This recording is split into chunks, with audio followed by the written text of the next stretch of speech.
Mesdames et messieurs, bonsoir. À l'occasion de la journée d'Ingabire Day que vous célébrez en Belgique, ce soir du 26 octobre 2024, je remercie encore une fois les différentes organisations qui ont eu l'idée d'instaurer le moment de réflexion sur les prisonniers politiques et d'opinion au Rwanda. Je remercie ces organisations de m'avoir donné l'occasion de vous dire ce que je pense sur le thème qu'ils ont choisi cette année, à savoir, au Rwanda, les prisonniers politiques, les prisonniers d'opinion, ceux qui ont été assassinés et les disparus, que leur souffrance ne soit pas vaine. J'ai beaucoup réfléchi sur le thème de cette soirée. Il est très pertinent. J'espère que vous tous présents dans cette soirée et toutes les personnes que vous côtoyez chaque jour pensent à ces victimes. Nos prisonniers politiques et d'opinion, vous les connaissez tous, je ne reviendrai pas sur leurs noms.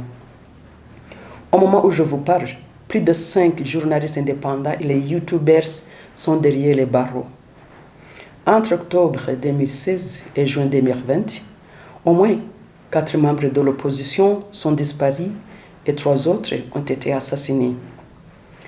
Et certains activistes et youtubers sont aussi disparus dans les circonstances non encore élucidées jusqu'à présent.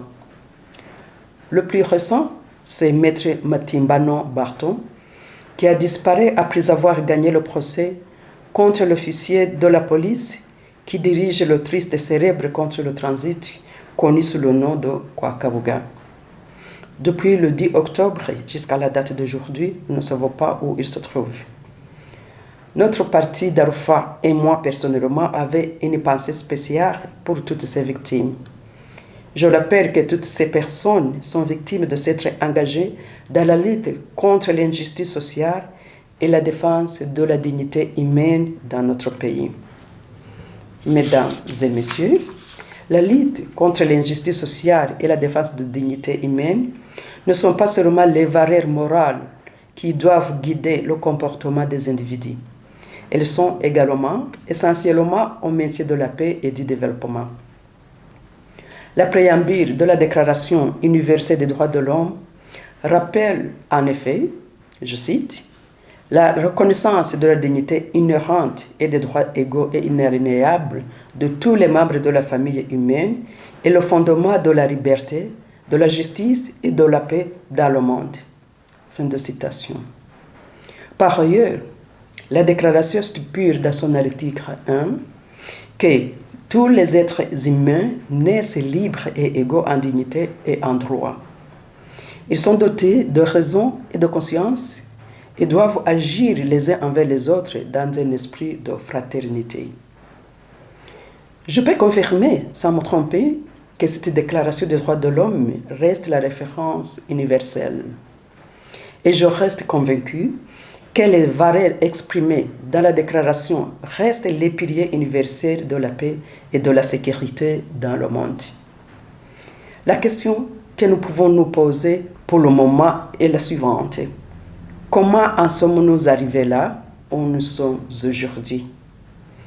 Nous assistons à des guerres qui ravagent les populations dans différentes coins du monde. C'est pourtant, après la Seconde Guerre mondiale, que cette déclaration universelle des droits de l'homme fut adoptée. 76 ans après l'adoption de cette déclaration, les guerres et les conflits font toujours rage dans le monde et dans la région des Grands Lacs en particulier. En fait, la région des Grands Lacs est devenue un foyer de conflits, de guerres et de pauvreté malgré ses vastes ressources naturelles, notamment en RDC. Il est donc légitime de se demander pourquoi la situation n'a pas fondamentalement changé. À mon avis, le problème réside dans le fait que les conflits et les guerres sont examinés à travers les lunettes du tribalisme plutôt qu'à travers les lunettes de la Déclaration universelle des droits de l'homme qui souligne l'importance de la justice sociale et du respect de la dignité humaine afin d'anticiper ou résoudre les conflits. Le Rwanda est considéré comme un cas d'étude du pur tribalisme et la dictature est suggérée comme une solution pour la stabilité et le développement. L'instabilité dans la région des Grands Lacs africains remonte aux années de 1990.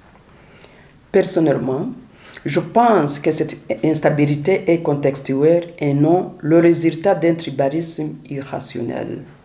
Il s'agit de la mauvaise gouvernance, du manque de démocratie et de respect des droits de l'homme. Et il ne faut pas se le cacher, il y a surtout la question de l'intérêt économique de ceux qui veulent accaparer les richesses de la RDC à un prix réduit de matières premières, mais avec un prix très élevé de vies humaines. Je reste convaincu que sans solution pacifique aux problèmes politiques internes du Rwanda, il sera impossible d'instaurer la stabilité dans la région des Grands Lacs et en particulier dans l'est de la RDC. C'est dans ce cadre que j'ai avancé avec d'autres collègues de l'opposition et ceux de la société civile notre projet intitulé « La feuille de route vers un avenir promoteur du Rwanda ». La feuille de route identifie une série de défis, notamment l'état de droit, la démocratie, le développement durable et la prospérité partagée au Rwanda. Ces défis ne peuvent être résolus par les opérations militaires, mais uniquement par le dialogue. Les décideurs de ce monde ont reçu notre proposition. Pourtant, ils continuent d'investir des millions et des millions de dollars dans les projets dits de développement dans notre région, mais ils oublient que l'essentiel, c'est aider les peuples de cette région à lutter contre l'injustice sociale et à restaurer la dignité humaine. Il ne peut y avoir de développement durable sans démocratie, car seule la démocratie permet à un pays de bénéficier de toute l'énergie et du talent de ses citoyens. Pour le cas du Rwanda, qui est salué pour son miracle économique, même si ce constat est discutable, nous savons tous qu'aucun développement n'est durable sans la démocratie et sans respect des droits de l'homme. Ces décideurs de ce monde ne parlent pas de justice pour la mort de plus de 6 millions de personnes, des violences sexuelles faites aux femmes et aux enfants à l'est de la RDC. Aucune solution adéquate aux déplacés de l'intérieur du pays, dont le nombre a dépassé le chiffre de 7 millions tout à l'est de la RDC.